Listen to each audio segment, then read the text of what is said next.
Vincent Koch, 19 Peter Steph de Toy, 20 Jaco Kriel, 21 Rudy Page, 22 Juan de Jong, 23 Jesse Kriel. Thank you, Coach.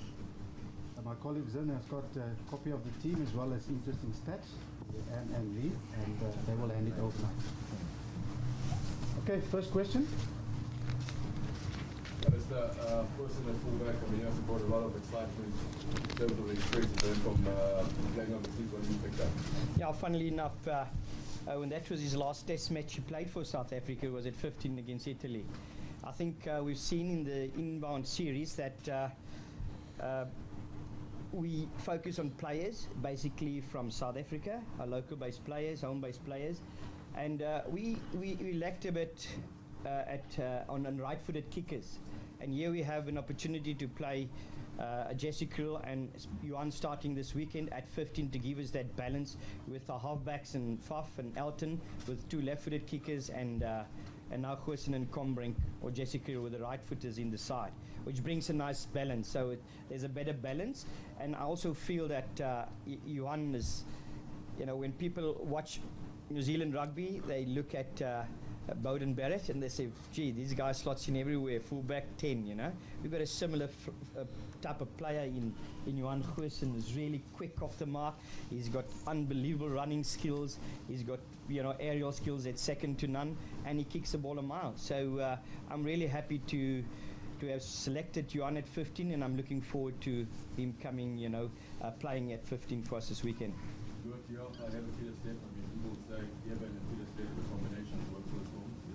Yeah, that is rightly so. Work for the Stormers. I think for us as the international team, we look at what we're facing for this facing this weekend, and I know there's the challenge will be up front. Number one, Luat hasn't played in a while, Test rugby, and I think it's better to start with Luat, where we will have to try and get set piece dominance. We've got a plan with our impact coming off the bench, and I think Peter Steph fits that bill coming off the bench with his athleticism, and when the game open up, I think he'll be the right guy.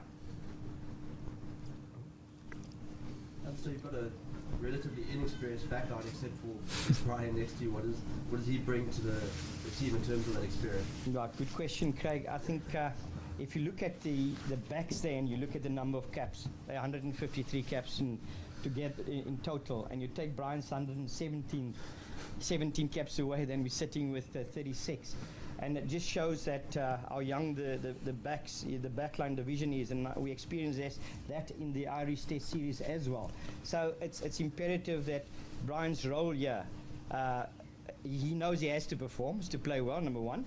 But secondly, he's got to make sure that he imparts his knowledge to that young group of backline. We've got Elton, who's got to manage that backline, obviously with Bryan supporting all the time. And I think it's invaluable. You don't buy experience somewhere else. But training this whole week, the way Bryan talks with the back three, when Goosen's got to go around, when the open side wing has got to be up, and when he's doing that cover role. So it makes life easier. It gives direction. It gives clarity in the team, and that's invaluable. And therefore, Bryan is here. He's got a job to perform not just on the field, but also off the field.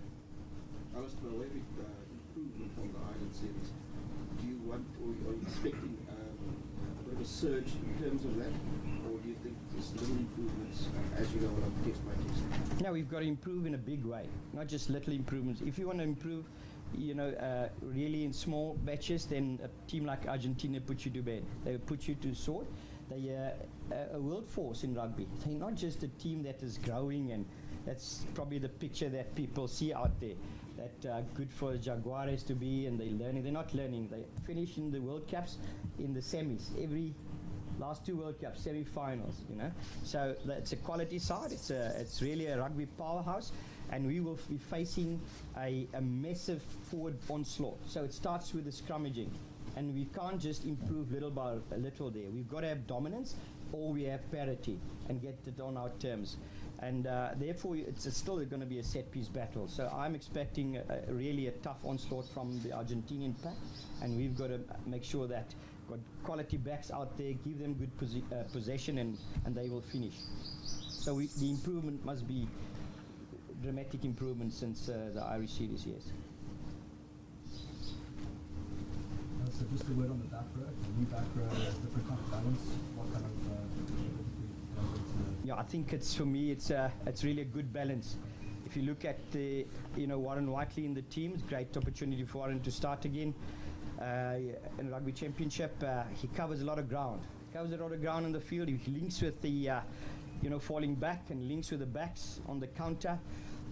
Very effective in the wide channel, and it's just his all-round ability to read the game, and that is what we have in Warren, as that linking loose forward. Then we have the guy who plays towards the ball, and he's been outstanding in the third and final test in P frontal low. And I know a lot of people there's a perception that he hasn't performed well. But if you look at who secures the ball at the first breakdown, why we get the continuity, don't look at guys running with the ball, look at who secures the ball. And that is what an open sider should do, is playing towards the ball. And that is what he's done well. And then you look at Opa Mahoje as a line-out specialist in the team. And having played against New Zealand, beaten New Zealand last year, against Australia, beaten Australia as well. So Opa is a great line-out specialist for us. And he's a good carrier of the ball, also very pacey. So I'm happy with the combination of our loose trio. And if you look at the impact of the bench, there's a Jaco Kriel that can play exactly that role as frontal low. And I might even, because guys might get tired after 60, I can have Peter Step du Toit. That's why he's off the bench, also covering the 7 role for me and doing exactly what Opa can do. And hopefully Warren can sustain the 80 minutes. But the combination, I feel it's really, I'm happy with that combination. So there's no vice captain here. What is the No, I said Bryan Habana is the vice captain. Yeah, officially. Sorry, Liam. I must have been. Allister, would you say that you are in general more at ease going into this test before the Cape test? No excuses, That's one thing in South Africa, you just can't make any excuses. I'm more at ease. In the sense, not at ease, but I feel happy with the preparation. Really happy with the preparation. There's a lot of clarity in terms of plan. Players understand the plan. They bought into the plan. Now it's just up to the execution. And I think if we look at the cover of the bench, it covers every position. So I'm really happy with the 23 that we can field for Saturday. Allister, you've got 3 excellent goalkeepers on the side now. You're going to keep with Elton as the main goalkeepers. Yeah, I think what I don't decide at all before the time, I also make sure that my kickers have a say in it. They will probably by captain's practice tell me, Elton slotted them in. I think we will start. That's the plan, to start with Elton. And the long distance ones, we've got Johan and Ruan Combrink. I hope we don't have to use those long distance kickers for Saturday.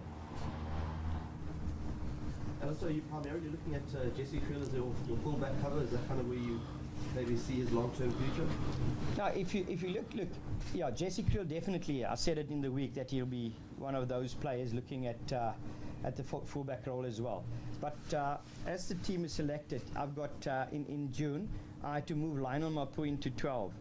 And then you had to bring in JP Peterson to 13, so it's a whole reshuffle. Now it's just one change. Jesse Kriel will slot in at fullback, Johan de Jong will slot in at 12, or Johan de Jong can slot in at 13.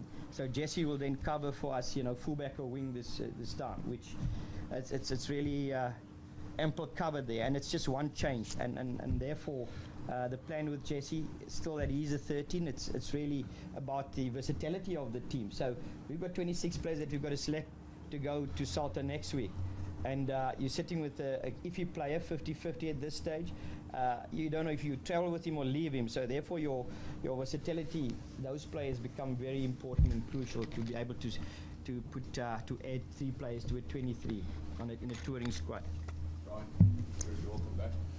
You've been around the block a number of times. When you look at this week preparation, why is the highly feel the team has got?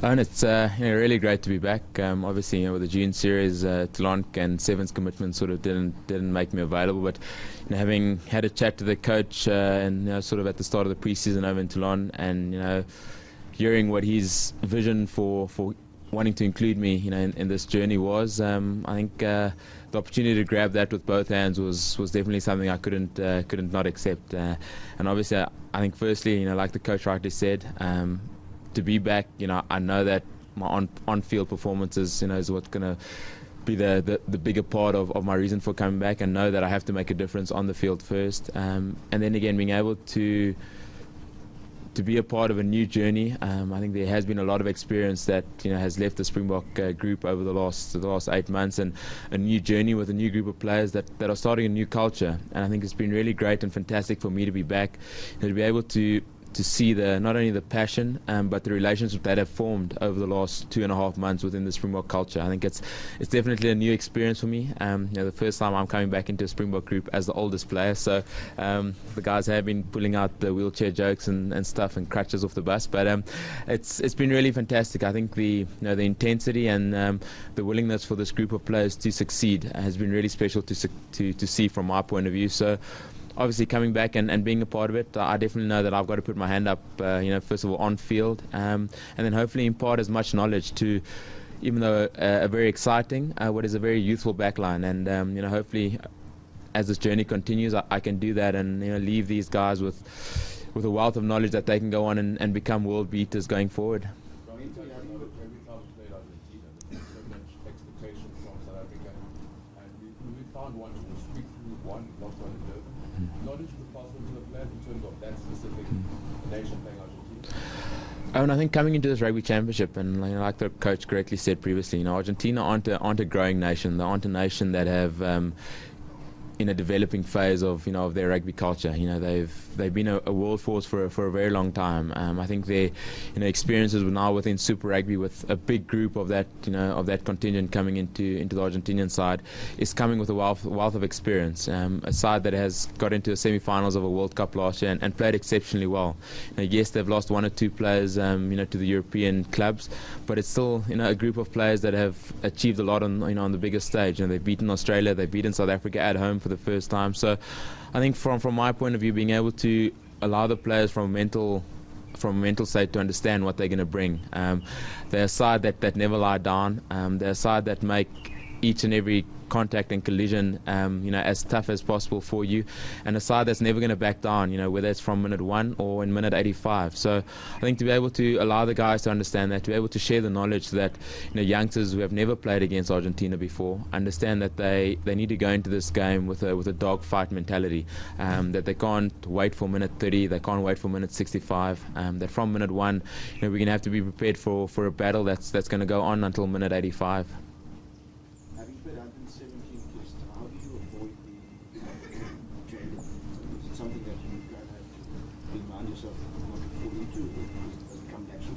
Liam, I think for me, and when I first became a Springbok, I think the desire to not just be a one-time Springbok, to not just want to play 2 tests, 3 tests, but to want to go on and play 50 tests for my country, to play 100 tests for my country. And I think the most important part, and it's something that Jake White said to me, is to leave the jersey in a better state than what I received it. And I think for me, having spoken to the coach and having understood what his role that he sees me fulfilling in this journey is, to be able to leave the jersey in a better place, but also to impart knowledge to make sure that the player who gets it next doesn't find himself wanting. So I understand how important my role is within this beginning phase of the journey, but that I also need to on field make sure that that desire that I've had throughout my career to want to succeed. And I've had almost the fortune that coaches have backed me when times haven't gone well, but that in a way I've repaid that faith, and to go on and play 117 tests for your country. And judging by the World Cup last year, I said I'd only come back if I knew that I could make a difference. And I think that desire within me has never died. And one of the reasons I went over to France was to become a part of a team that is successful. And I've been able to do that over the last 4 years. And hopefully over my time left for the Springboks now, I can continue doing that. And like I say, when I finally hang up my boots, I don't quite know what the plan is for the next 2 or 3 years. But I'm taking it a year at a time at the moment. And I'd obviously love to play as big a part in making sure that this team, more so than my own personal journey, is successful.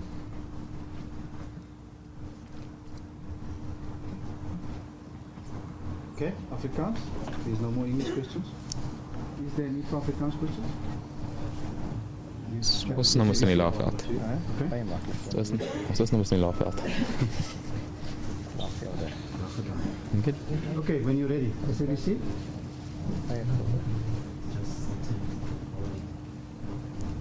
Sorry? Wat die team? Hoe gereed is die span wat jy aangekondig het? Ja, ek is baie tevrede met die voorbereiding hierdie week. Ek moet eerstens